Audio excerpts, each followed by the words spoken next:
Él renació como un berserker, y estaba de camino a la prisión. En este mundo, los bárbaros son feroces bastardos que cazan criaturas monstruosas, pero él estaba siendo llevado a prisión por personas que ni siquiera le llegaban a la cintura. En realidad, este chico renació en un mundo donde los bárbaros son berserkers que se alimentan de la sangre de las bestias para volverse más fuertes. Llegaban a un punto en el que ni siquiera reconocían a sus propios compañeros. Eran verdaderos berserkers, siempre listos para la destrucción, y terminó renaciendo en un cuerpo 100 veces más grande que todos los demás, con una fuerza colosal. En un día de cielo azul, la historia vuelve a comenzar en un lugar diferente. Por un camino, un grupo de soldados escolta a varios prisioneros encadenados. Con las manos encadenadas, uno de los prisioneros sigue el camino en silencio. Siguiendo la ruta, todo el grupo continúa su larga y prolongada jornada. Gritando mucho, un hombre dice que es inocente y que solo robó un anillo. Entonces, uno de los guardias ordena que todos los prisioneros cierren la boca. Después de ser reprendidos, se callan y continúan caminando por el camino. El guardia entonces comenta cómo la basura logra ser ruidosa hoy. Acercándose, otra voz le dice al oficial que realmente es inocente. Volteándose, el guardia le pregunta al hombre quién se cree que es. Él entonces dice que nunca vendió nada y que le tendieron una trampa. Quedándose en silencio, el guardia lo mira fijamente sin decir absolutamente nada. El hombre reflexiona que siempre existe alguien que incrimina a un inocente. Él continúa, diciendo que un paladín es un paladín sin importar la edad. El guardia entonces pregunta si tiene el coraje de continuar con esa historia. Mirando al hombre fijamente, el guardia pregunta si duda de un paladín de Helga. Diciendo que será liberado si es inocente, el guardia le ordena volver. Regresando a su lugar, el hombre se une a los otros prisioneros. Pensando que es una lástima, el guardia dice que no va a sobrevivir. Diciendo que dejen al vendedor de lado, el guardia cambia su enfoque. Su atención se dirige al prisionero que está justo detrás del hombre. Impresionado, el guardia se pregunta cómo lograron capturar a ese bárbaro tan fuerte. En medio de los prisioneros, él camina encadenado junto con todos los demás. Confundido con la situación, se pregunta qué demonios le ha sucedido. Analizando su cuerpo, se da cuenta de que su poder anterior simplemente desapareció por completo. Nota que la locura y la culpa que lo consumían también se esfumaron. De acuerdo con el texto, entiende que de alguna forma reinició el juego. Aún con todo esto, dice que todavía no logra entender la situación. Piensa que el juego nunca comenzó así, mientras un anciano lo llama. En la mano del anciano, ve lo que parece ser una raíz. Ofreciendo una raíz, el anciano le dice que la mastique para que el viaje pase rápido. Él solo mira al anciano en silencio, sin mostrar ninguna reacción. El anciano explica que ya fue ayudado por bárbaros y eso le recuerda a ellos. Tomando la raíz, la sostiene firmemente con sus manos encadenadas. El anciano entonces pregunta cómo fue capturado, pero él no sabe decir. Escuchando la respuesta, el señor de edad solo dice que entiende la situación. Comenta que los paladines son demasiado hostiles con quien no sigue su fe. Preguntando sobre el imperio, cuestiona si existe un imperio en ese continente. Entonces se da cuenta de que cayó en un mundo paralelo con una configuración diferente. Pregunta hacia dónde van y el anciano responde que es hacia la capital. Allí, el anciano dice que pasará por un juicio de herejía. Con una calma aterradora, dice que es un alivio no morir inmediatamente. El anciano entonces grita, preguntando qué quiere decir con alivio. Gritando, dice que los inquisidores tratarán a un hereje como un juguete. Continuando, describe las diversas torturas que hacen con sus víctimas. De repente, el paladín golpea al anciano con un golpe fuerte. Con el impacto, el anciano cae al suelo sin ninguna reacción. Él entonces grita que quien insulte a los agentes de Helga va a morir. Mirando hacia el lado, dice que aún no ha terminado por allí. Moviendo su caballo, se acerca al prisionero que está justo detrás. Le pregunta al bárbaro si fue él quien causó la confusión. Con una mirada seria, le dice al bárbaro que suplique por perdón. Entonces dice que lo dejará vivir si se humilla. Con una sonrisa de lado, mira al paladín de vuelta. Irritado, grita preguntando cómo un simple hereje se atreve a burlarse de él. Gritando que eso es blasfemia, avanza con su arma en manos. Sin moverse, mira la punta del arma viniendo en su dirección. Manteniendo la calma, continúa con su sonrisa de lado en el rostro. Totalmente sorprendido, el paladín no entiende qué está sucediendo allí. Usando las manos, logra detener el golpe de la lanza fácilmente. Gritando de esfuerzo, el paladín intenta empujar su arma con toda la fuerza. Con el rostro furioso, grita para que lo suelte ahora mismo. Él entonces dice que si eso es lo que quiere, lo va a soltar. Al ser soltado, el paladín se desequilibra y casi cae del caballo. Recuperando la postura, grita que va a juzgar al hereje ahora mismo. Con los ojos muy abiertos, no entiende lo que acaba de suceder. Saltando en el aire, avanza para acertar un golpe directo al paladín. Con un impacto fuerte, el golpe lanza al caballero muy lejos. Aterrizando en el suelo, observa el resultado de su ataque poderoso. Caído en la hierba, el caballo del paladín queda inmóvil y derrotado. Justo al lado, el caballero también está en el suelo, completamente inconsciente. Todavía con las cadenas, se voltea para enfrentar al enemigo caído. Levantándose con dificultad, dice que un hereje no debería atreverse a tocarlo. Termina diciendo que como agente de Dios, eso es inaceptable. Observando al caballero, nota que un paladín sigue siendo un paladín. Levantando su lanza, el paladín se prepara para usar una habilidad. Observando la escena, el bárbaro queda sorprendido con lo que está viendo. Comenzando una oración, clama por el maestro de la radiación eterna, Helga. Pidiendo permiso, dice que va a sentenciar al hereje en nombre de Helga. Con la lanza apuntada, se prepara para asestar el golpe. En un movimiento rápido, avanza con todo hacia el enemigo. Corriendo en su dirección, el paladín impulsa su cuerpo para el ataque. Percibiendo el ataque, se prepara para el impacto que viene. Entonces dice que no va a lograr esquivar ese golpe de ninguna manera. Avanzando rápidamente, el paladín asesta su golpe con fuerza total. Recibiendo el ataque, es lanzado hacia atrás y la carreta explota. Después de que el polvo baja, el paladín mira al bárbaro caído en los escombros. Caído en el suelo, pone la mano en el pecho para verificar la herida. Acercándose, el paladín dice que no cree que haya sobrevivido al ataque. Avanzando, el paladín dice que es tan resistente como es feo. Piensa que incluso con sus estadísticas en cero, es complicado luchar así. Apretando la mano, dice que sería fácil con un demonio cerca. Mirando a los lados, intenta descubrir cómo salir de esa situación. Sintiendo un olor, se da cuenta de que puede ser lo que necesitaba. De repente, el paladín deja de caminar. Dice que reconoce su fuerza, pero que ese es el final. Con una mirada seria, le dice dice al bárbaro que obtenga el perdón. Súbitamente, el caballero queda con los ojos muy abiertos de pura sorpresa. Tapándose la nariz, grita preguntando qué olor horrible es ese. Comenzando a reír, el bárbaro se levanta y lo mira de vuelta. El paladín entonces pregunta si enloqueció por estar cerca de morir. Dice que el dios Helga parece haberlo elegido a él, no al paladín. Con un golpe, rompe los escombros de madera que están en el suelo. De allí, saca la cabeza de un monstruo que estaba escondida. Viendo la cabeza del monstruo, el paladín retrocede con asco de la escena. Entonces, la herida en su pecho comienza a presentar una reacción. Con una sonrisa en el rostro, mira al caballero sin demostrar miedo. Levantando la cabeza del monstruo, se prepara para usar su habilidad. Llevando la cabeza hasta la boca, comienza a beber la sangre. Todos observan la escena, completamente inmóviles y sin mostrar ninguna reacción. El paladín dice que enloqueció, bebiendo la sangre del demonio. Llamando a uno de los guardias, el paladín ordena que finalice al hereje. Avanzando lentamente, el guardia se prepara para atacar al bárbaro fortalecido. Con el arma en manos, el guardia duda antes de atacar al enemigo. El paladín entonces grita al guardia, ordenando que lo mate. Con un golpe rápido, su mano impacta el rostro del guardia. Agarrando el rostro del guardia, lo sujeta con mucha fuerza. Sosteniendo al soldado, lo levanta del suelo con solo una mano. El guardia implora por su vida, pidiendo que lo perdone. Ignorando la súplica, aprieta el rostro del guardia con más fuerza. Desde lejos, el paladín observa la escena suceder sin poder hacer nada. Con un golpe final, aplasta el rostro del guardia con su mano. Piensa que con ese poder, ya puede escapar de esta procesión. Gritando, dice que ese poder es más que suficiente para todos. Liberando su energía, grita con toda la fuerza que tiene. Asustados, los otros guardias retroceden con miedo de lo que están presenciando. Sin poder hablar, uno de los guardias tiembla de miedo con la escena. Gritando mucho, dice que aquel prisionero en realidad es un monstruo. Con miedo, los otros guardias terminan soltando sus armas al suelo. Desesperados, todos los que están ahí comienzan a correr para huir de él. El paladín grita para que no retrocedan y sometan al prisionero. Amenazando a todos, dice que quien huya será castigado severamente. Piensa que si recibe algunos golpes más, morirá. Lanzando la cabeza del monstruo, acierta al paladín de lleno. Con el impacto, el caballero cae de rodillas, totalmente desequilibrado. Caído en el suelo, el paladín gruñe de dolor, completamente derrotado. Mirando la cabeza en el suelo, pregunta si eso es un demonio. Con el rostro sudando, se esfuerza para encarar la nueva amenaza. Repentinamente, abre los ojos de par en par, completamente sorprendido con la escena. Corriendo con todo, el bárbaro avanza en dirección al paladín para atacar. Preparándose para la lucha, comienza a orar a su dios Helga. Entonces pide permiso para que su agente derrote al siervo del mal. Con el rostro contraído, canaliza todo su poder para el ataque. Saltando en su dirección, el bárbaro avanza para acertar al caballero de frente. Preparando el golpe, grita con toda su fuerza el nombre de su dios. Con un golpe certero, acierta de lleno el pecho de su enemigo. Entonces dice que es una lástima, pero que ese es el final. Siendo acertado, pregunta si eso es todo lo que el caballero puede hacer. Con el rostro sudando, gruñe sin creer lo que acaba de oír. Sosteniendo la hoja, impide que el golpe continúe perforando su cuerpo. Con la mano en la hoja, prepara su contraataque contra el caballero. Con una secuencia de golpes, ataca al caballero sin parar. Por el cielo, solo algunas nubes pasan mientras la lucha continúa. Continuando el ataque, acierta al paladín caído en el suelo. Pidiendo que pare, queda sobre el cuerpo del caballero. Caído, dice que estaba equivocado y pide perdón solo esta vez. Oyendo la súplica, se voltea y comienza a alejarse. Entonces agradece por haber sido perdonado de aquella situación. El paladín dice que es una basura y que se vengará. Acostado en la hierba, intenta recuperar el aliento después de la paliza. Jurando venganza, percibe que algo extraño está sucediendo. Caminando lejos, toma el arma del caballero. Viendo la sombra, el caballero se asusta con la presencia de él acercándose. Con el rostro lleno de sangre, no puede creer lo que ve. Sosteniendo la lanza, dice que aún así reza para Helga. Entonces dice que espera que encuentre a su dios en la vida después de la muerte. Llamándolo cachorro de Helga, se prepara para el golpe final. Con un golpe certero, finaliza al paladín usando la propia lanza. Cubierto de sangre, solo observa los alrededores en total silencio. Volteándose enseguida, observa a los otros guardias que huyeron de ahí. Desesperados con la escena, los soldados corren para salvar sus propias vidas. Pensando en su primera jornada, toma una de las lanzas del suelo. Corriendo sin mirar atrás, los guardias intentan escapar de aquel lugar. Mirando hacia atrás, uno de ellos continúa corriendo con mucho miedo del enemigo. Pensando que estaba seguro, es acertado por un golpe de lanza. Uno por uno, los otros guardias son alcanzados por golpes fatales también. Entonces piensa que nunca se debe dejar ningún cabo suelto atrás. Escondido en los arbustos, un último guardia observa la escena desde muy lejos. Temblando de miedo, tapa su propia boca para no hacer ruido. Volteándose hacia atrás, percibe que aún hay un último enemigo. Con un movimiento rápido, lanza la lanza en dirección al arbusto. Atravesando el aire, la lanza vuela certera en dirección al objetivo escondido. Siendo acertado, el último guardia es derrotado con un golpe fatal en la cabeza. De espaldas a los otros, se voltea para hablar con los prisioneros. Uno de ellos dice que fue impresionante la forma en que derrotó al paladín. Continuando hablando, es interrumpido por un golpe fatal e inesperado. Con el impacto del golpe, la cabeza del prisionero explota al instante. Asustados, los otros prisioneros quedan cubiertos de sangre y sin reacción. Entonces piensa que esa fue una lección de su primera jornada. Intentando huir, los otros prisioneros comienzan a correr lejos de ahí. Piensa que nunca se debe dejar ningún cabo suelto atrás. En pánico, intentan correr desesperadamente para salvar sus propias vidas. Desesperado, un prisionero grita preguntando por qué está haciendo eso. Él entonces suplica que se detenga, pero no es escuchado por el bárbaro. Con un golpe final, lo ataca sin demostrar ninguna piedad.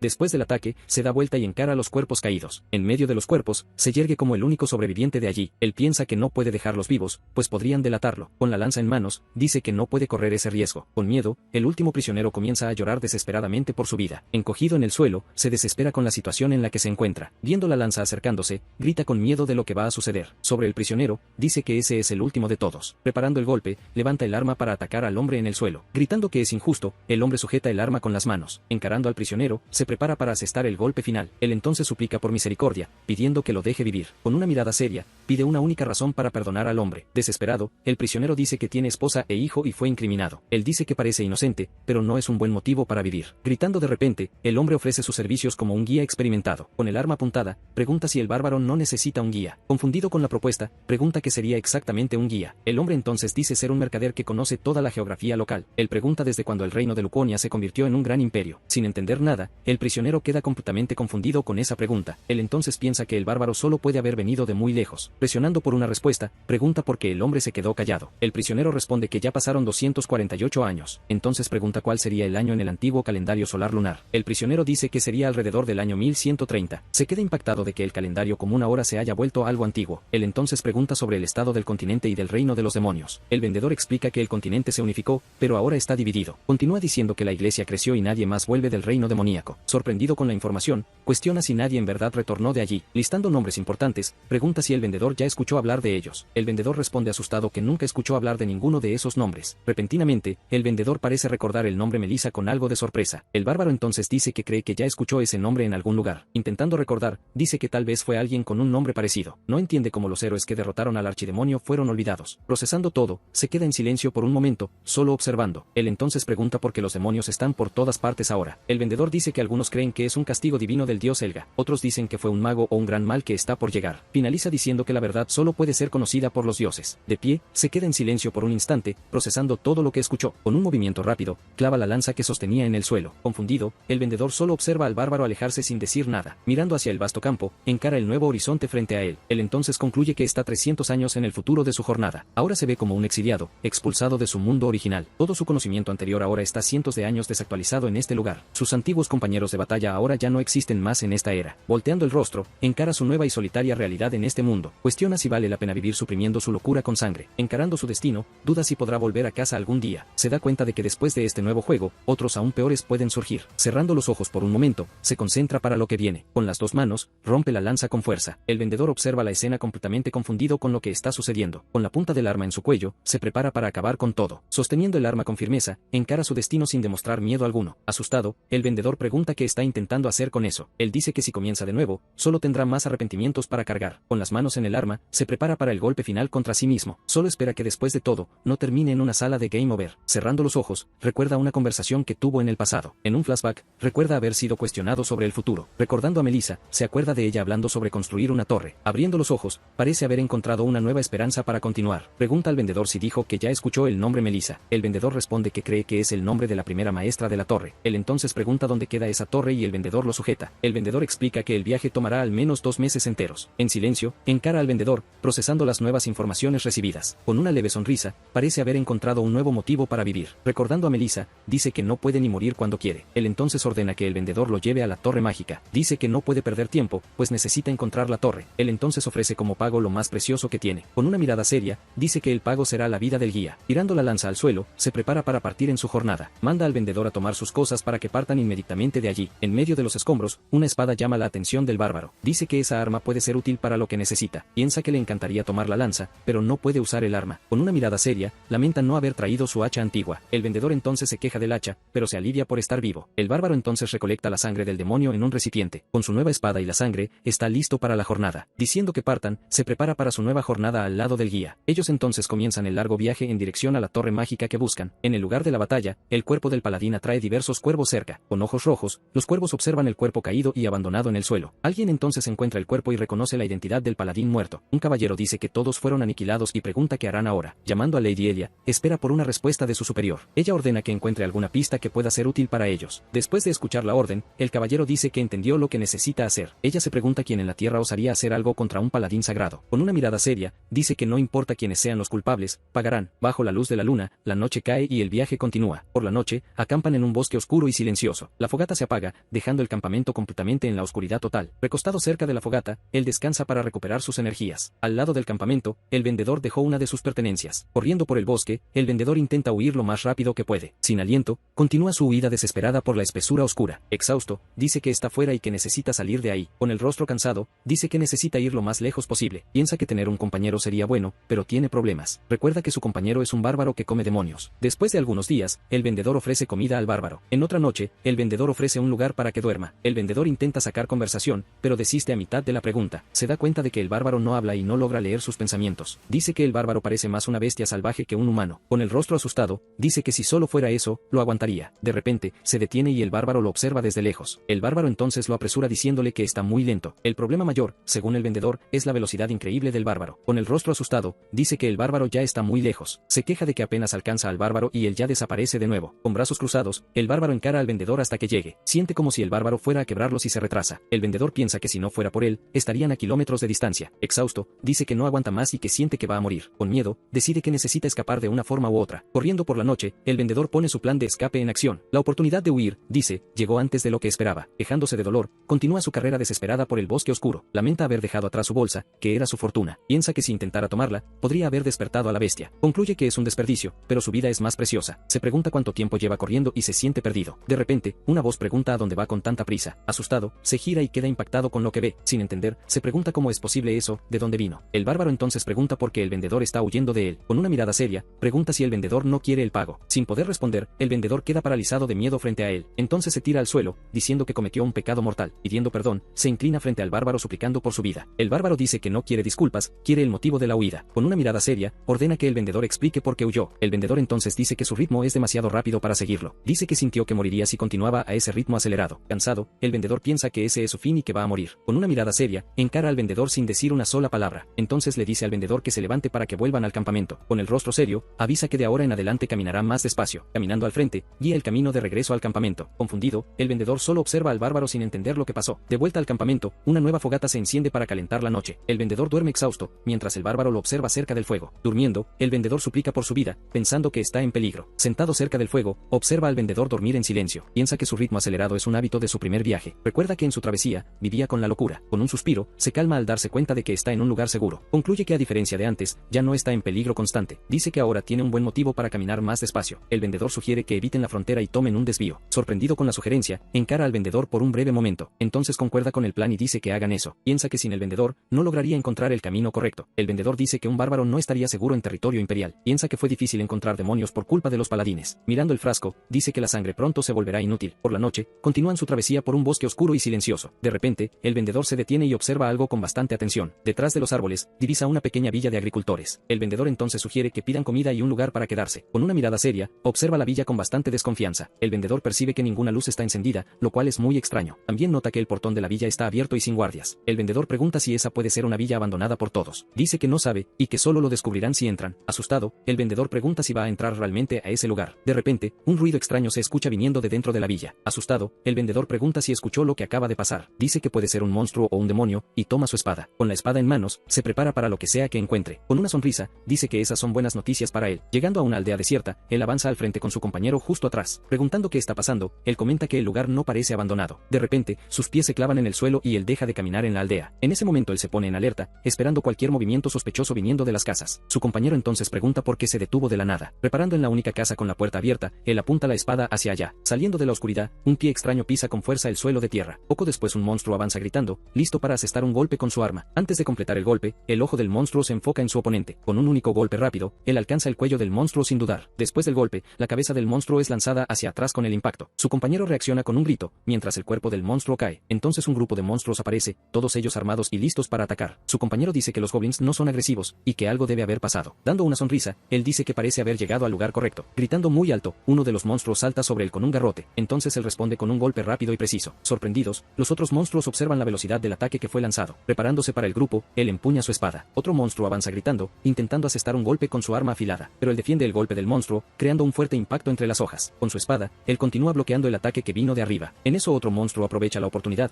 gritando y corriendo en su dirección. Aún ocupado, él gira el rostro en dirección de la nueva amenaza acercándose. Él asesta un golpe fatal en el pecho del monstruo justo frente a él. Incrédulo, el monstruo mira la espada atravesada en su cuerpo y gruñe. El monstruo entonces grita de dolor, mientras recibe el daño del golpe. Viendo a todos los monstruos caídos, su compañero pregunta si derrotaron a todos. Preguntando si finalmente terminó, su compañero escucha de él que aún no se sabe. En eso él jala al compañero hacia atrás, quien grita sin entender nada. Saliendo de la casa, una mano de monstruo agarra el borde de la puerta. Entonces un monstruo enorme aparece en la puerta, sosteniendo a alguien como rehén. Percibiendo la situación, su compañero grita diciendo que es una niñita. El monstruo entonces grita y avanza en dirección a ellos, sosteniendo a la rehén. Volando por el aire, una espada es arrojada en dirección de la criatura. El arma viaja rápidamente, apuntando justo a la cabeza del monstruo secuestrador. Con un golpe certero, el arma alcanza el objetivo justo en el medio. Alcanzado, el monstruo cae hacia atrás y suelta a la niña en el suelo. Su compañero reclama, diciendo que él podría haberle dado a la niñita. Sosteniendo a la niña, él dice con confianza que eso nunca pasaría. Después él coloca a la niña en el suelo, dejándola en seguridad. Con cuidado, él comienza a desatar las cuerdas que ataban a la niñita. Cayendo al suelo, las cuerdas sueltas muestran que ella finalmente está libre. Mirándola, él dice que necesita hacer algunas preguntas importantes. Muy asustada con la situación, la niña solo llora sin poder responder. Entonces su compañero intenta calmarla, diciendo que ellos no son personas malas. Ofreciendo un dulce para ella, él dice que solo lo coloque en la boca. Probando el dulce, la niña comienza a calmarse y deja de llorar. Él comenta que su compañero es sorprendentemente bueno con niños como ella. Respondiendo, él explica que tiene un hijo en casa de la misma edad de ella. En silencio, él continúa observando la conversación entre los dos desde lejos. Sosteniendo el dulce, la niña comienza a llamar bajito por su mamá. Su compañero entonces promete que ellos van a ayudar a encontrar a la mamá de ella, pero ella responde que fue abandonada allí por su papá y su mamá. Al escuchar eso, él reacciona con una expresión de sorpresa y seriedad. Impactado, su compañero pregunta si fueron los padres quienes la ataron de esa manera. Comprendiendo la situación, él entiende lo que realmente estaba sucediendo en ese lugar. De repente una mujer grita el nombre de la niña, llamando por su hija. Corriendo al frente del grupo, la mujer es seguida por varios habitantes de la aldea. Entonces ella abraza a la niñita, preguntando si ella está bien después del susto. Llorando, la madre agradece por haber salvado la vida de su hija. Viendo a los monstruos muertos, los habitantes preguntan qué pasó allí. Uno de ellos entonces se acerca y pregunta si fue él quien hizo aquello. Retirando su espada del cuerpo de un monstruo, él responde diciendo que no. Mientras sostiene el arma, él dice que en realidad fue su hoja. Él entonces pregunta por qué intentaron ofrecer a la niña como un sacrificio. Completando su discurso, él dice que hicieron eso para un demonio. Explicando la historia, un habitante cuenta que el bosque estaba lleno de monstruos. Sentados en una mesa, él escucha que los monstruos restantes comenzaron a atacar. Siendo muy feroces, los monstruos causaron muchas muertes entre los habitantes. Pero al reunirse para el ataque, ellos encontraron un ejército de monstruos. Recordando a la criatura, el habitante dice que ellos vieron lo que estaba liderando. Sin fuerzas para luchar, él dice que ellos se rindieron en desesperación. Entonces el monstruo avisó que visitaría la aldea la próxima semana. Exigiendo un sacrificio, él mandó a cada casa entregar a su niño más inútil. Indignado, su compañero pregunta si otros niños ya fueron llevados por ellos. Rebatiendo la acusación, el habitante pregunta a quién deberían entregar en su lugar. Con mucha rabia, el habitante entonces cierra su puño con bastante fuerza. Dando un golpe en la mesa, él interrumpe la pelea que comenzó allí. Él entonces pregunta cuántos cuernos tenía esa cosa en su cabeza. Sin entender la pregunta, el habitante responde que la criatura no tenía ninguno. Después de escuchar la respuesta, él queda en silencio por un instante. Tomando su espada, él dice que está bien y pide que lo guíen. Confundido con el pedido, el habitante pregunta hacia dónde lo llevarían. Manteniendo la mirada firme, él pregunta dónde cree el habitante que es, y él dice que el destino es la guarida del demonio. Con una antorcha encendida, el grupo se prepara para la jornada nocturna. Guiados por la luz del fuego, caminan juntos por el bosque oscuro. En el camino, el aldeano avisa que la villa no tiene cómo pagar. Él responde que lo hace por sus propios motivos y no quiere recompensa. Muy agradecido, el aldeano se inclina y agradece por la gran ayuda. Diciendo que necesita otra arma, toma prestada un hacha. Deteniéndose frente a una cueva, el aldeano dice que han llegado. Entonces el grupo de hombres camina hacia la entrada oscura de la cueva. Observando el lugar, permanece en silencio antes de entrar en la guarida. Diciendo que volverán, el aldeano alega que la villa puede ser atacada. Indignado, su compañero pregunta si vinieron solo para guiar el camino. Él entonces dice que necesita un ayudante para sostener la antorcha en la lucha. Sin entender la situación, su compañero dice que no esperaba esto. Entrando en la cueva oscura, avanza al frente con su compañero justo atrás. Su compañero pregunta por qué no criticó a los aldeanos por su cobardía. Él entonces pregunta si su compañero ha enfrentado a un demonio vivo alguna vez. Negando, su compañero dice que solo vio cuerpos de demonios en el mercado negro. Explicando la situación,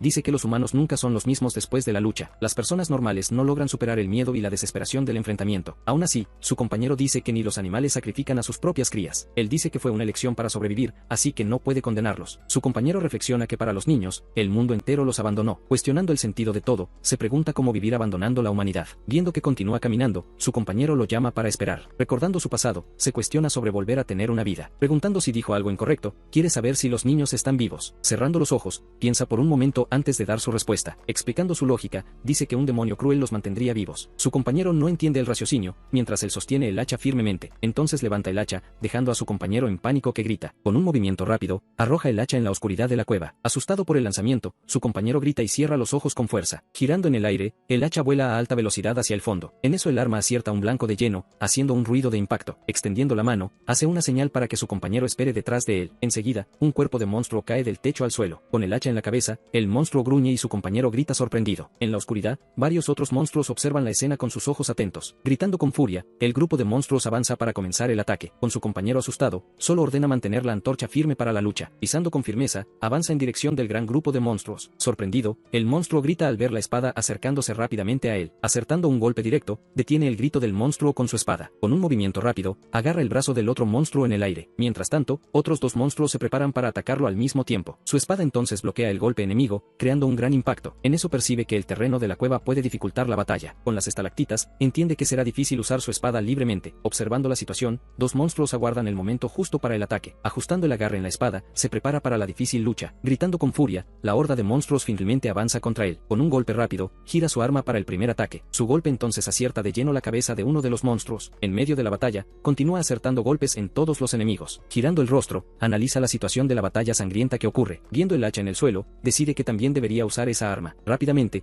toma el mango del hacha que estaba caída en el suelo. Sacando el arma del cuerpo del monstruo, se prepara para continuar luchando. Usando las dos armas, ataca al grupo de monstruos con varios golpes. Sus golpes aciertan de lleno las cabezas de los monstruos que intentan atacar. Con un golpe final, parte la cabeza de un monstruo más. La cabeza del monstruo entonces cae al suelo, rodando cerca de él. Observando la escena, su compañero gruñe sudando frío con la violencia. Impresionado, dice que su compañero derrotó a todos los monstruos solo. Viendo a los monstruos huyendo, su compañero grita avisando que están retrocediendo. Con el hacha todavía en la mano, se prepara para el próximo movimiento. Entonces avisa que irán tras los monstruos que huyeron de allí. Siguiendo adelante, continúan el camino por la cueva oscura y peligrosa. Llegando a un lugar más amplio, su compañero nota que el camino se abrió. Su compañero pregunta si allí es la base, notando las paredes esculpidas. Sintiendo un olor diferente en el aire, olfatea para identificar la amenaza. Avisando que un demonio está cerca, ordena al compañero quedarse atrás. Entonces le dice al compañero que no huya para no ser atrapado por los monstruos. De repente sus ojos se abren ampliamente, percibiendo el peligro justo frente a él. Con un golpe veloz, la criatura ataca por sorpresa pasando junto a él. Con sus dos armas, intenta defenderse del ataque. El demonio dice que nunca lo vio antes, y que no es un aldeano. Encontrando todo muy interesante, la criatura sonríe de manera extraña. Analizando la situación, nota que el enemigo es diferente de lo que escuchó. Observando el cuerno en la frente del demonio, entiende que está creciendo. Entonces gruñe sabiendo que el goblin será fuerte. Enfrentando al demonio, se prepara para el difícil combate que está por venir. En eso entiende que los cuernos significan una evolución a demonio de rango medio. El demonio entonces dice que le gusta mucho esa expresión en el rostro de su oponente. Avanzando rápidamente, la criatura se lanza sobre él con un golpe certero. Girando el rostro, logra reaccionar a tiempo para defenderse del ataque. Entonces bloquea el golpe del demonio, causando un gran choque entre ellos. La criatura dice que le gustan los humanos por ser débiles y seguir órdenes. Percibiendo la velocidad, admite que solo bloqueó por puro instinto de lucha. Confirma que la fuerza y agilidad no son de un demonio débil. El demonio dice que mató a muchos goblins y ahora debe implorar perdón. Sabe que para vencer a un demonio medio, ni siquiera soldados de élite lo garantizan. Diciendo que le dará una oportunidad, la criatura se acerca a él lentamente. El demonio ordena que deje de usar uno de sus brazos inmediatamente. Le manda que use el hacha para cortar el brazo y después comer todo. Percibiendo el peligro, sabe que es difícil enfrentar a ese demonio en el estado actual, pero nota que los cuernos del demonio aún no han crecido por completo. Preguntando qué hace, el demonio exige saber por qué no es obedecido. Apuntando la espada al suelo, dice que el demonio ya habló demasiado. Tomando una cantimplora, avisa que no recibe órdenes de un saco de sangre. En eso perfora el objeto, derramando todo el líquido rojo que estaba dentro. El demonio entonces reacciona sorprendido, preguntándose qué es ese olor. Derramando el contenido en la cabeza, bebe todo el líquido de la cantimplora. Completamente vacío, el recipiente ensangrentado cae al suelo de la caverna oscura. Su cuerpo entonces comienza a temblar, reaccionando a lo que acaba de beber. Gritando de dolor, pasa por una transformación con sus ojos brillando. Con el rostro sorprendido, el demonio observa la transformación sin moverse. Girando el rostro, sus ojos ahora poseen una apariencia completamente diferente. Sosteniendo el hacha, piensa que necesita terminar la pelea lo más rápido posible. El demonio entonces siente miedo, negándose a temer a un simple humano. Lleno de rabia, el demonio dice que con certeza va a acabar con él. Gritando muy alto, el demonio avanza con sus garras para el ataque final. Entonces percibe que el juicio de la criatura fue afectado por los cuernos. Con un golpe rápido, el demonio mueve sus garras para acertarlo. Logrando ver sus movimientos, se prepara para esquivar el próximo golpe. Entonces defiende el golpe con su hacha, creando un fuerte impacto. Gritando de sorpresa, el demonio retrocede por un momento con el bloqueo. Mirando su hacha, percibe que el arma ahora está agrietada. A este ritmo, sabe que la hoja va a romperse en cualquier momento. Entonces retira la espada del suelo, listo para luchar hasta con las manos. Mostrando sus garras, el demonio gruñe preparándose para el próximo ataque. La criatura entonces grita diciendo que nunca va a perdonar a ese humano ahí. Con un paso rápido, avanza en dirección del demonio sin dudar. Entonces Kadim gira su cuerpo, preparando un golpe poderoso con su espada. Comenzando su ataque, la criatura recibe un fuerte golpe justo en medio de la cara. Con el impacto, sus pies terminan arrastrándose hacia atrás, levantando polvo del suelo. Sosteniendo el hacha, el monstruo cuestiona qué tipo de fuerza es esa. Viendo una brecha, Kadim ataca, destruyendo el suelo con su movimiento. La criatura se pregunta cómo un mero humano tiene tanto poder destructivo. Cuando el monstruo grita, avanza sobre su oponente. En eso la criatura prepara un ataque directo con sus garras afiladas. Sin ni siquiera retroceder, recibe el golpe, que lo alcanza con fuerza. Después del ataque, la criatura prepara otro golpe, arrastrándose en el suelo. Manteniendo la postura, se prepara para recibir el próximo ataque del enemigo. Cuando el ataque llega, Kadim lo encara sin ningún miedo, pero el goblin termina esquivando. Gritando, Kadim está a punto de finalizar la batalla con su golpe. Con las piernas firmes, la criatura se prepara para lo que viene, pero Kadim termina fallando el golpe. Ahora de pie, encara al monstruo completamente derrotado en el suelo. Caído, el monstruo pregunta qué es realmente. En eso dice que el guerrero no puede ser un humano. Sin demostrar reacción, su mirada continúa fija en el monstruo frente a él. Llegando a la conclusión, dice que eso es un monstruo en piel humana. Tomado por la desesperación, el monstruo avanza con todo sobre él. Retrocediendo, la criatura se esconde detrás de una pilastra de piedra. Entonces percibe que está siendo superado y sus ataques fueron bloqueados. Mirando hacia otro lado, el vendedor grita desesperado para que se alejen. El vendedor aleja pequeños monstruos con una antorcha. Grita para que los monstruos se queden lejos, preguntando si quieren probar el fuego. Escondido, el monstruo dice que solo necesita deshacerse de ese fuego. Mirando hacia arriba, Kadim nota la dirección que el monstruo escaló. Con la mano, se prepara para tomar nuevamente su hacha. Sostiene el arma con firmeza, listo para la acción. Entonces dice que es obvio cuál es su objetivo. En eso avisa que no va a dejar que el monstruo haga lo que quiere. Descendiendo por la pared, el monstruo encara al Karim que está allá abajo. Él percibe que la criatura es muy rápida y esquivará cualquier ataque. Con una mirada determinada, él idea una nueva estrategia para el combate. Apretando el mango del hacha, se prepara para ejecutar su plan. Entonces decide que va a aplastar el suelo en el que está el monstruo. Con un golpe poderoso, golpea el suelo justo debajo de la criatura. Siendo tomado por sorpresa, el monstruo no entiende qué está sucediendo. Su hacha desciende girando con una fuerza y velocidad impresionantes. Con el impacto, el suelo de la caverna explota, lanzando piedras por todas partes. Desplomándose, la criatura comienza a caer junto con los escombros de la pared. En el suelo, el impacto del golpe levanta una nube de polvo y fragmentos. Caído, el monstruo se queja de que le entró polvo en los ojos. Avanzando un paso, él se prepara para el próximo movimiento. Avanzando rápidamente, asesta un golpe preciso contra el rostro de la criatura. Sintiendo el golpe, la criatura grita mientras el arma atraviesa su ojo. Gritando de dolor, el monstruo dice que eso duele mucho. Él entonces comenta que el rostro de la criatura se ve mucho mejor ahora. Aunque herido, el monstruo grita que acabará con su vida. Sorprendido, él dice que no imaginaba que el monstruo seguiría vivo. Sosteniendo el arma con más fuerza, se prepara para el próximo movimiento. Él advierte que el monstruo ya está comenzando a volverse una molestia. Gritando de dolor, la criatura implora desesperadamente que se detenga. Con un último golpe, finaliza a la criatura de una vez por todas. Él entonces se aleja del cuerpo del monstruo que quedó atrás. Con la cabeza dividida, la criatura aún suelta un último gruñido. Un golpe final y devastador acierta de lleno en la cabeza del monstruo. De espaldas, él menciona que el buff todavía está activo. Aliviado, dice que fue bueno que el buff no terminara antes. Escuchando la palabra rey, mira sorprendido hacia el lado. Temblando de miedo, los goblins se encogen al ver a su líder caído. Él percibe que la ferocidad de los goblins disminuyó tras la muerte del demonio. Empuñando su espada, se prepara para continuar la masacre de los monstruos. Con un único golpe, avanza y derrota al primer goblin en su camino. Él dice que acabará con todos antes de finalmente irse de allí. Asustado, el goblin grita al ver la cabeza de su compañero en el suelo. Sin perder tiempo, avanza contra el último goblin que gritaba. Su golpe impacta al monstruo de lleno, que es tomado por sorpresa. Él entonces percibe que uno de los goblins huye de espaldas a él. Su mirada se gira, enfocando en el último oponente que aún quedaba. Acorralado, el pequeño goblin lo encara, sosteniendo la antorcha con miedo. Él dice que el goblin con la antorcha es el último de todos. En el momento del ataque, escucha a alguien llamándolo desesperadamente, pero el vendedor grita desesperadamente, llamando a su señor. Sus ojos se abren de par en par al escuchar una voz conocida llamándolo. Deteniendo el golpe, su arma queda a centímetros del rostro del vendedor asustado. Sudando frío, el vendedor continúa paralizado de miedo ante aquella situación inesperada. Viendo que el ataque se detuvo, el vendedor queda en shock sin entender nada. Su mirada intensa entonces se calma al finalmente reconocer a la persona frente a él. Preocupado, el vendedor pregunta si está bien, notando algo en su rostro. Él entonces explica que los niños están más adentro y necesitan ser salvados. Asintiendo con la cabeza, el vendedor dice que entendió el plan perfectamente. Él entonces arrastra el cuerpo del demonio, caminando hacia la salida de la caverna. De vuelta en la aldea, las personas celebran al saber que los niños volvieron. Llorando de alegría, los padres abrazan a sus hijos que finalmente están a salvo. Cargando a la criatura en el hombro, recibe los agradecimientos de todo el poblado. Agradecida, una señora le ofrece un estofado y lo invita a comer. Él le pide que dé la comida a los niños que regresaron hambrientos. Diciendo que necesita descansar, manda al vendedor a comer con nosotros. Mientras el guerrero se aleja, el vendedor mira atrás con una expresión preocupada. En un flashback, uno de los niños rescatados muestra una mirada de puro pánico. Mirando hacia arriba, el vendedor parece muy confundido con toda aquella situación. Con el rostro asombrado, pregunta qué diablos está sucediendo allí. En la caverna, los niños repiten palabras extrañas y suplican que no los dejen. Él entonces explica que ellos sufrieron lavado cerebral desde que fueron capturados. Continuando, dice que los padres abandonaron a los niños, dejándolos traumatizados. También se les dijo que eran los niños más inútiles del mundo. Ese proceso era tan poderoso que ni siquiera un sacerdote podría resistir. Pero él corrige, diciendo que fue un hecho grabado en sus mentes. Horrorizado, el vendedor pregunta por qué un demonio haría algo tan terrible. Respondiendo, él dice que es de su naturaleza alimentarse de la desesperación humana. Sin tener que decir, el vendedor queda en silencio tras la explicación. Ahora entiende lo que el Karim dijo sobre un demonio menos cruel. Entonces pregunta si existe esperanza en caso de que los padres se arrepientan de verdad. Él dice que no es imposible, pero duda que esos padres sean capaces. Sin palabras, el vendedor solo mira el suelo, pensando en la dura realidad. Girándose, el guía comienza a alejarse en silencio de la aldea. Cargando el cuerpo, pasa por el portón de madera de la villa. De repente, alguien pregunta sorprendido si ya se está yendo. El vendedor sugiere que descanse, pero él dice que testigos ya aparecieron. Explica que matar a un paladín es algo que ellos no van a ignorar. Recordando lo ocurrido, el vendedor se sorprende al caer en cuenta. Diciendo que necesitan apresurarse, avisa que rastreadores pueden estar viniendo. Cambiando de escena, dos caballeros observan el cuerpo de un paladín caído. Con una expresión seria, Elia encara la escena del combate. Clava la daga en el cuello del monstruo para recolectar su sangre. Luego sostiene la cabeza del monstruo, recogiendo el líquido en un recipiente. Con el objetivo cumplido, dice que eso será suficiente para una emergencia. Después de recolectar lo que necesitaba, arroja el cuerpo del monstruo al suelo. Un aldeano entonces pregunta qué pretende hacer con el cuerpo del demonio. Él responde con frialdad que no necesita el cuerpo y ordena que lo quemen. Confundido, el aldeano piensa en el valor que el cuerpo del demonio podría tener. Entonces se da cuenta de que podría ganar mucho si vendiera ese cuerpo. Pero el guerrero advierte sobre el peligro de dejar que el olor de la sangre se propague. Con una mirada seria, pregunta si quieren otro ataque de goblins enloquecidos. Sin saber qué responder, el hombre se pone nervioso con la advertencia del guerrero. Entonces tartamudea, diciendo que ya planeaban quemar el cuerpo del monstruo. Cuando se da la vuelta para irse, una señora lo llama por el título de mercenario. Como agradecimiento, ella le ofrece algunos objetos útiles que los aldeanos juntaron. Él agradece y dice que hará buen uso de todos los objetos. Poniéndose las botas nuevas, se prepara para el largo viaje. Ajustándose el cinturón, acomoda su nuevo equipo de viaje. Diciendo que la calidad es decente, se prepara para partir inmediatamente. Cuando un dolor agudo alcanza su pecho, siente una punzada fuerte. Con la mano en el pecho, recuerda recuerda la herida hecha por el paladín. Mientras otras heridas sanaron, aquella continúa abierta incluso después de 10 días. Pensando en eso, concluye que la lanza era un arma consagrada. De vuelta a la escena del crimen, la lanza del paladín continúa clavada en el suelo. Uno de los caballeros se voltea y llama a la mujer Lady Elia. Él reporta que no encontraron pistas, y ella lo llama patético. Ella le ordena deducir la intención del culpable, ya que todos fueron asesinados. Cuestionando la escena, nota que nada fue robado y el cuerpo fue despedazado. Curioso, el caballero pregunta si ella ya tiene algún sospechoso en mente. Gritando, ella dice que está hablando de espíritus y le ordena investigar. Ella grita diciendo que hay una razón para que él no haya subido de rango. Él piensa que ella es arrogante, pero no puede replicar por la posición de ella. Siendo la archipaladina Elia, derrotó 20 demonios sola para ascender de cargo. A pesar de la pésima personalidad, ella es la archipaladina más joven y poderosa del imperio. Frustrado, reconoce que como un simple paladín, no es rival para ella. Entonces acepta la situación, dándose cuenta de que no hay nada que hacer. Elia ordena que tome la reliquia sagrada que el arzobispo les dio. Sorprendido, pregunta si se refiere a los espejos gemelos de Damián. Siendo reliquias que reflejan el pasado y el futuro, una de ellas ya se rompió. Irritada, grita preguntando si prefiere reportar el fracaso al arzobispo. Ella lo calma, diciendo que el espejo solo se rompería reflejando un archidemonio. Reacio, entrega el artefacto sagrado a su superior inmediata. Arrodillada en el suelo, se prepara para usar la reliquia sagrada. En sus manos, el espejo comienza a emitir un brillo muy intenso. El artefacto entonces proyecta una imagen de los acontecimientos recientes del lugar. En la visión, Kadim aparece bebiendo la sangre de un demonio. Viendo la escena, la paladina se pregunta qué demonios está pasando allí. Con una mirada furiosa, el Kadim de la visión encara a sus enemigos. De repente, el espejo en sus manos se hace añicos por completo. Sorprendido, el caballero grita que el espejo se rompió de repente. Ella dice que es imposible, pues reflejó un ser de nivel archidemonio. Él entonces sugiere que regresen y reporten la monstruosidad que vieron. Cuestionando la idea, ella dice que no hay por qué volver ahora. Con determinación, avisa que van a continuar la búsqueda del culpable. Sosteniendo su espada, se prepara para la cacería que está por venir. Con su postura firme, demuestra estar lista para el combate. Entonces jura que va a ejecutar a ese demonio con sus propias manos. Cambiando de escena, el vendedor está agachado solo a la orilla de un río. Preocupado, piensa en el futuro de los niños y en su propio hijo. Sacudiendo la cabeza, intenta deshacerse de sus pensamientos malos. Decidido a sobrevivir, llena su cantimplora con el agua del río. Regresando al campamento, ve al guerrero ya acostado cerca de la fogata. Avisa que la cena pronto estará lista, extrañándose de verlo acostado. Confundido por la falta de respuesta, se acerca para ver mejor. En eso ve a Kadim temblando, preguntando desesperado qué está pasando. Sosteniendo a Kadim, se sorprende del estado de quien parecía invencible. Nota la herida en el pecho, preguntando qué pasó de repente. Jadeante, piensa que debió haberse dado cuenta antes sobre el arma consagrada. Entonces recuerda que el arma tenía una bendición para herir demonios. Siendo un berserker, la sangre de demonio en su cuerpo reacciona a la bendición. El vendedor dice que debieron haber descansado, pero él avisa que no serviría de nada. Entonces pregunta sobre la fase de la luna, dejando al vendedor confundido. Aliviado, se da cuenta de que aún hay tiempo de hacer lo que necesita. De repente un ruido en el cielo llama la atención de los dos. Asustado, el vendedor se pregunta si ese sonido es lo que teme. Pares de ojos brillantes surgen, mientras aullidos resuenan por el bosque oscuro. Gruñendo, un lobo de hojas los encara, asustando completamente al vendedor. Respirando hondo, se prepara para el combate, incluso estando herido. Tomando sus armas, empuña el hacha y la espada con firmeza. Entonces se pone al frente, ordenando al vendedor asustado que se quede atrás. Sudando, solo piensa que este mundo no lo deja en paz. Encarando a la manada, los llama Chucho, preparándose para pelear. Levantando las armas, dice que eligieron una pésima hora para aparecer. Enfrentando al guerrero, la manada de lobos muestra los dientes, listos para atacar. Aún herido, él respira profundo y se prepara para la batalla que vendrá. La manada entonces avanza lentamente hacia el campamento, rodeando a los dos. Con un gruñido, el primer lobo de la manada salta para atacar directamente. Sin retroceder, él prepara un golpe poderoso con su hacha para defenderse. Su golpe impacta de lleno en la cabeza del lobo, que recibe todo el impacto. Enseguida, él acierta otro golpe, lanzando a la criatura muy lejos. Él entonces se queja de que su visión está temblando y apenas puede apuntar bien. Viendo la oportunidad, dos lobos avanzan juntos para atacar al mismo tiempo. Preparando la espada, él se posiciona para atacar a uno de los lobos. Con un movimiento rápido, él acierta al primer lobo con un golpe certero. Mientras él ataca, otro lobo llega por el lateral para morderlo. En eso la criatura logra morder su brazo, clavando los dientes con fuerza. Con la mano libre, él descarga un golpe poderoso en el lobo. Él percibe un lobo en su espalda y descarga un puñetazo poderoso en él. En eso, otro lobo aprovecha la oportunidad y muerde su pierna. Volteando el rostro, él encara a la criatura que lo atacó por sorpresa. Sin perder tiempo, él clava su espada en la cabeza del lobo. Jadeante, él se apoya en la espada, rodeado por los cuerpos de los lobos. Pero la manada restante se reorganiza, preparándose para un nuevo ataque. Él percibe que ellos son cazadores experimentados y no aguantará mucho tiempo. Mirando hacia atrás, él grita para que el vendedor se aleje del peligro inminente. El vendedor intenta ayudar, usando antorchas para mantener a los lobos lejos. Sin otra opción, él decide beber la sangre de demonio, aunque sea peligroso. Viendo su acción, los lobos se detienen por un instante, observando atentamente. Él entonces voltea el frasco, bebiendo toda la sangre de demonio de una vez. De pie, él encara a la manada, listo para acabar con la lucha. Él percibe que el buff cambia dependiendo del tipo de sangre de demonio. Con el cuerpo energizado, él acaba con los lobos que venían en su dirección. El buff que él recibió aumenta su agilidad de forma impresionante. Recordando la agilidad del demonio, él entiende cuál fue el efecto de la sangre. Con miedo del nuevo poder, los lobos comienzan a retroceder lentamente. Sorprendido, el vendedor grita que los lobos están huyendo del combate. Él percibe que no están huyendo, sino reagrupándose para atacar. En eso una pata enorme y blanca pisa con fuerza el suelo. Sintiendo la presencia, él se voltea y queda en alerta máxima. Lleno de cicatrices, el lobo gigante encara a los dos con un gruñido. El vendedor dice que aquel lobo es extraño y el doble de tamaño. Él entonces percibe que aquella criatura es el líder de la manada. Para empeorar la situación, él nota que su buff se está acabando. Avanzando, el lobo gigante lo ataca con un golpe muy poderoso. Él se pregunta qué tipo de poder es ese, intentando resistir el peso. Haciendo mucha fuerza, él aguanta la presión del golpe de la criatura. Sintiendo el impacto, él termina escupiendo por el esfuerzo hecho. Él entonces se tambalea hacia atrás, siendo sostenido por el vendedor asustado. Desesperado, el vendedor pregunta si él está bien y qué sucedió. Él grita para que el guerrero despierte, pues el lobo está enfrente. Con la mano en el pecho, él siente la herida doler intensamente de nuevo. Gruñendo, el lobo gigante encara a los dos, que están muy heridos y cansados. Él entonces piensa que ya es hora y que las condiciones fueron cumplidas. Sorprendido con lo que ve, su cuerpo comienza a reaccionar de repente. Él dice que finalmente llegó el momento que tanto esperaba. Es medianoche, y la luna está completamente oculta en el cielo estrellado. Con la espada, él la clava en el suelo con mucha fuerza. Él entonces invoca a Atala, el maestro invicto de todas las armas. Arrodillado, él bendice al guerrero sediento por batalla y por sangre enemiga. Él dice que ahora el ojo que vigila la tierra finalmente se cerró. Una energía poderosa comienza a emanar de él, impresionando al lobo y al vendedor. Impactado, el lobo gigante retrocede, sintiendo el poder de aquella transformación. Sin entender nada, el vendedor se pregunta qué demonios está sucediendo. Mientras tanto, el cuerpo del guerrero es envuelto por llamas intensas. Una voz entonces pregunta qué nombre él dará para su hoja. Él piensa que hace tiempo que no sentía aquella resonancia de su voluntad. Revelando su elección, él dice que el nombre de la hoja es Mosquito. Sosteniendo la espada, él completa el ritual de nombramiento del arma. En eso un símbolo misterioso comienza a formarse en la superficie de la hoja. Finalizando el proceso, la forma se completa mostrando una marca única en el arma. Él entonces se revela como aquel que descarta el nombre, una característica única. Enfurecido, el lobo gigante gruñe y se lanza con todo sobre Kadim. Asustado, el vendedor grita por su señor, temiendo lo peor que puede pasar. Sacando la espada del suelo, se prepara para el enfrentamiento final. Entonces avanza, contraatacando el golpe de la criatura gigante con su espada. Con un gruñido, el lobo lo encara, preparándose para el combate. Una notificación aparece, diciendo que un efecto especial de la espada fue activado. La sangre comienza a ser absorbida por la hoja de la espada, que brilla. El nombre del efecto es revelado como robo de vida, una habilidad poderosa. Sintiendo el efecto, dice que puede respirar y sus heridas fueron curadas. Gruñendo, el lobo gigante lo encara, sintiendo el peligro de aquella habilidad. Pero él dice que no es suficiente y lo llama a luchar nuevamente. El lobo entonces avanza, pero él lo ataca con un golpe certero. Con la espada, acierta un golpe fatal justo en medio de la cabeza. Sosteniendo la espada con su mano, muestra que la lucha terminó. Con la vida robada, todas sus heridas son curadas instantáneamente. Analizando su cuerpo, nota que hasta la herida de la maldición fue curada. Piensa que la aparición de los lobos al final de cuentas fue una bendición. Su nueva espada tiene el efecto de robar vida con cada golpe, pero sabe que necesitará decenas de monstruos para curarse. Aún así, dice que por ahora ya es más que suficiente. Piensa que conseguir un efecto especial sin materiales es una gran ventaja. Guardando la espada, dice que no querer mucho ya es una lección. Detrás del árbol, el vendedor pregunta si la batalla finalmente terminó. Viendo los cuerpos, se sorprende de que hasta el líder de la manada murió. Entonces se acerca y se asombra al ver las heridas curadas. Girándose, Kadim pregunta por qué el vendedor no huyó del lugar. Sin entender, el vendedor queda sorprendido con la pregunta que hizo. Dice que si el vendedor lo hubiera abandonado, nunca lo alcanzaría. Confuso, el vendedor intenta entender qué significa aquella pregunta. Después de pensar, finalmente percibe la intención detrás de la pregunta. Con una sonrisa, dice que los lobos lo habrían cazado de cualquier modo. El vendedor entonces piensa por qué no huyó, preocupándose por Kadim. Pidiéndole que vigile, Kadim se da vuelta para poder descansar un poco, pero le advierte que no intente huir, pues lo encontraría. Asustado con la amenaza, el vendedor queda paralizado de puro miedo. Sentado cerca de la fogata, queda de vigía durante la noche estrellada. Al día siguiente, el vendedor parece cansado y pensativo sobre el viaje. Muestra el mapa, diciendo que tomará 10 días más para llegar. Kadim entonces dice que prefiere no encontrar más paladinos, pero el vendedor lo tranquiliza, diciendo que eligió una ruta más segura. Luego comenta que los bandidos no serían un problema para Kadim. Kadim sugiere que se detengan en el castillo de Morden para reabastecerse. Mostrando el mapa, el vendedor explica la ruta que van a seguir. Kadim percibe que la ruta los llevará hasta su destino final. En un flashback, se muestra que la región era un campo de batalla. Nadie confiaba en un bárbaro gigante con potencial de destrucción masiva. Recuerda a Melissa, quien lo miró como si fuera un insecto. Ella lo describió como un ogro alto y de piel bronceada. Con una sonrisa, recuerda las anotaciones que ella hizo sobre él, pero el vendedor lo tranquiliza, diciendo que los tiempos cambiaron mucho. De repente, la conversación es interrumpida por un ruido en el camino. Se esconden y observan un grupo de personas detenidas en el sendero. Entonces pregunta al vendedor qué cree que está pasando. El vendedor dice que parecen bandidos, pero la situación es muy extraña. Sin querer problemas, Kadim sugiere que busquen un desvío, pero uno de los hombres del grupo percibe su presencia allí. Entonces grita y señala, llamando la atención de todos hacia ellos. Irritado con la situación, Kadim percibe que no podrá evitarlo. Sin opción, se acercan al grupo de hombres en el camino. Entonces empuña sus armas, preparándose para otro combate. Luego se acerca al grupo, listo para resolver la situación. Con el rostro serio, encara a los hombres que están bloqueando el camino. De repente, uno de los hombres comienza a gritar de forma muy extraña. Aplaudiendo, celebra la llegada de Kadim con entusiasmo. El hombre lo llama para que se acerque, diciendo que sabía que vendría. Mientras tanto, el otro grupo de hombres aprovecha la confusión para huir. Celebrando, el hombre se ríe de los otros que huyeron como ratas asustadas. Irritado, pregunta una última vez qué están haciendo. El hombre entonces lo llama Cuerno Furioso de Agón, agradeciendo la ayuda. Responde que no tiene intención de ayudar y les ordena irse. Sorprendidos, preguntan si él no es el Cuerno Furioso de Agón. Sin tener que decir, los dos hombres quedan en silencio, confundidos. Irritado, el hombre saca su daga y pregunta quién es entonces. Con el rostro enfurecido, grita que Kadim no es nadie. A su lado, el vendedor se asusta con el giro de la situación. Con la daga en su cuello, el hombre pregunta cómo se hará responsable. Él piensa que la actitud del hombre cambió solo porque no es quien esperaban. El hombre entonces se gira hacia el vendedor, preguntando qué lleva. Luego ordena que el vendedor se acerque para poder ver la bolsa. Sin paciencia, lo agarra y lo jala con fuerza hacia él. Sin reacción, el Kadim solo observa la situación con una mirada fría. El hombre señala, diciendo que la confusión es culpa del Kadim. Él permanece en silencio, escuchando las acusaciones del hombre sin responder. Sonriendo, el hombre dice que ya que no paga, tiene otra idea. Entonces sugiere que el Kadim se una a ellos para pelear. La propuesta es que finja ser el bárbaro y asuste a los enemigos. Como pago, el hombre dice que ellos se quedarán con la bolsa del vendedor. Con un tono provocador, pregunta si el Kadim en realidad es una mujer. Burlándose acercándose, dice que es la primera vez que ve a un bárbaro. El vendedor se preocupa, pensando que su maestro se está conteniendo. Dando una palmada en su pecho, el hombre dice que todo está resuelto. Con una mirada seria, él encara al hombre sin decir una sola palabra. El hombre entonces pregunta cuál es el nombre del bárbaro que está ahí. Él dice que con gusto revelará cuál es su nombre. Con un golpe, corta la cabeza del hombre que lo amenazaba. La cabeza del hombre rueda por el suelo, deteniéndose cerca de sus pies. Los demás hombres quedan impactados, sin creer lo que acaban de ver. Desesperado, el secuaz grita con miedo al ver a su jefe ser asesinado. El vendedor piensa que, como imaginaba, la confusión estaba lejos de terminar. Irritado, el hombre avanza, diciendo que no saldrá vivo de ahí. Empuñando la espada, dice que su nombre es Kadim, el gran guerrero. Con una mirada de pura furia, se revela como un Kadim de Atalla. Una mariposa amarilla se posa suavemente en la punta del mango de su hacha. La cámara se aleja, mostrando el hacha clavada en el suelo del bosque. Con un movimiento rápido, toma el hacha y la mariposa vuela. Con un único golpe, derrota al último de los hombres que lo atacaron. Sosteniendo el hacha, analiza el arma después de toda la batalla. Nota que la hoja está desafilada y las uniones están flojas. Guardando el arma, decide que necesita un hacha mejor. Lloriquando, el último hombre que sobrevivió lo mira con mucho miedo. Con la daga en la mano, pregunta si todos sus compañeros murieron. Con una mirada seria, se acerca lentamente al hombre asustado. El hombre intenta huir, pero tropieza. Caído, el hombre grita de dolor con el impacto de la caída. Con el pie encima de él, el Kadim dice que no lo lastimará. Luego lo amenaza, ordenándole responder todas sus preguntas. El Kadim pregunta sobre el grupo y el tal cuerno furioso de Agón. Con miedo, el hombre permanece en silencio, sin saber qué responder. El vendedor explica que Agón es una ciudad en el centro de la Alianza. El cuerno furioso de Agón es un mercenario legendario de la arena local. Entonces pregunta si esos tontos lo confundieron con esa leyenda. El vendedor dice que es extraño, pues él es una gran celebridad. Pero el hombre grita que su jefe era amigo del mercenario famoso. Gritando, amenaza al Kadim, diciendo que el mercenario vendrá. El Kadim entonces pisa con fuerza la espalda del hombre caído. Con dolor, explica que su pandilla fue expulsada de su territorio. El vendedor entonces dice que el hombre fue completamente engañado por el jefe. Explica que el mercenario los habría ayudado a tener una vida decente. Confundido, el hombre caído no entiende lo que se está diciendo. Comienza a dudar, pensando que no es posible que su jefe le mintió. Pero el Kadim piensa que es mejor atacar primero que ser rastreado. También ve una oportunidad de saquear sus suministros sin sentir culpa. Entonces ordena que el hombre lo lleve hasta la base de los bandidos. Asustado, el hombre se niega a obedecer la orden del Kadim. Con otro pisotón, lo fuerza a obedecer sus órdenes. Gritando de dolor, el hombre acepta y los lleva hasta la base. En la entrada de la cueva, dos guardias vigilan el escondite de los bandidos. Allá adentro, el jefe de la pandilla está sentado en su trono, pensativo. Con la mano en el mentón, parece aburrido y espera noticias. Se presenta como Graham, el líder de la pandilla de la Cueva de Sangre. Con rabia, dice que el famoso mercenario ni siquiera sabe quién es él. Revela que en realidad era un gladiador mediocre y fracasado. Desanimado, confiesa que les mintió a sus hombres sobre el mensajero. Entonces se pregunta dónde fue que todo comenzó a salir mal. Solo quería vivir una vida simple con sus subordinados leales. Con rabia, culpa a la pandilla del martillo negro por toda su desgracia. Uno de sus hombres entra corriendo, diciendo que el mercenario llegó. El hombre entra desesperado, gritando que el cuerno furioso de Agón está ahí. Corre hacia el jefe, pidiendo ayuda desesperadamente para salvarse. Confundido, pregunta por qué su hombre está pidiendo ayuda desesperada. De repente, ve la cabeza de su secuaz siendo golpeada por un hacha. Con el rostro impactado, no puede creer lo que está viendo. Reconoce el atuendo de bárbaro y el físico masivo del Kadim. Sin creerlo, se pregunta si ese hombre es el verdadero mercenario. Apuntando la espada, el Kadim pregunta si él es el jefe de la banda. Sin reacción, el jefe queda paralizado, mirando al hombre frente a él. Él entra en la cueva y encara al hombre sentado en el trono. Con una mirada seria, se prepara para el enfrentamiento final. El jefe piensa que aquel no es el mercenario, pues ya lo ha visto. Recuerda la cabeza de su hombre, sabiendo que los otros murieron. Percibiendo el peligro, concluye que aquel bárbaro es una gran amenaza. Con un golpe en la mesa, se levanta para enfrentar a Kadim. Decidido, avanza para atacar primero y tomar al enemigo por sorpresa. Kadim cuestiona si pretende luchar con sus propias manos. Con los ojos brillando, el jefe muestra que tiene una habilidad especial. Sorprendido, Kadim se prepara para el ataque que está por venir. Sin dudar, el hombre se postra e implora que su vida sea perdonada. Ofrece todos sus tesoros, pidiendo no ser asesinado. El vendedor se sorprende con el cambio de actitud del jefe de la banda. Suplicando, pregunta por qué Kadim aún alza su espada. Desesperado, ofrece un tributo para que su vida sea perdonada. Se da cuenta de que no sirve de nada, pues Kadim no va a escuchar. De repente, mira el hacha de Kadim, teniendo una idea. Notando el estado del arma, tiene una última carta bajo la manga. Entonces ofrece un mapa del tesoro que lleva a un arma. Con la espada en el cuello, dice que el mapa lleva a un hacha enana. Curioso, Kadim pregunta sobre tal hacha arrojadiza enana. Él explica que es un arma forjada con el alma de maestros herreros. Mandándolo continuar, Kadim muestra interés en la historia del hombre. Aliviado, el hombre piensa que logró captar la atención de Kadim. Describe el hacha, diciendo que la hoja nunca se desafila. Kadim sabe que las armas enanas son raras y muy poderosas. En ese mundo, razas como enanos y elfos son minorías y muy raras. Por eso, los equipos enanos son extremadamente difíciles de conseguir. Entonces piensa que esta es una oportunidad que no puede perder. Curioso, pregunta dónde está el mapa del tesoro que el hombre mencionó. Sonriendo, el hombre dice que primero necesita garantizar su vida. Kadim entonces encuentra interesante que un bandido quiera negociar con él. Con un golpe rápido, clava la daga en el pecho del hombre. Sorprendido por el golpe, el hombre no entiende qué está sucediendo. Gritando de dolor, se retuerce con la daga clavada en su pecho. Entonces dice que va a continuar apuñalándolo hasta que hable. Temblando de miedo, el hombre se da cuenta de que no tiene otra opción más que cooperar. Cambiando de escena, un hombre relata lo que vio en el escondite de la otra banda. Los otros dudan, diciendo que siempre habla tonterías y no creen. Irritado, el jefe golpea con el martillo en el suelo y les ordena parar. Sentado en el trono, escucha el relato de sus hombres con atención. El líder Creban cuestiona si el mercenario realmente apareció para ayudar. Los hombres confirman la historia, diciendo que vieron con sus propios ojos. Con una mirada de furia, pregunta si creen que eso tiene sentido. Suplicando, dicen que vieron un bárbaro del tamaño de un oso. Él piensa que vieron algo, pero duda que sea el mercenario. Cree que es solo un mercenario contratado para hacerse pasar por él, pero por si acaso, se prepara para la posibilidad de que sea verdad.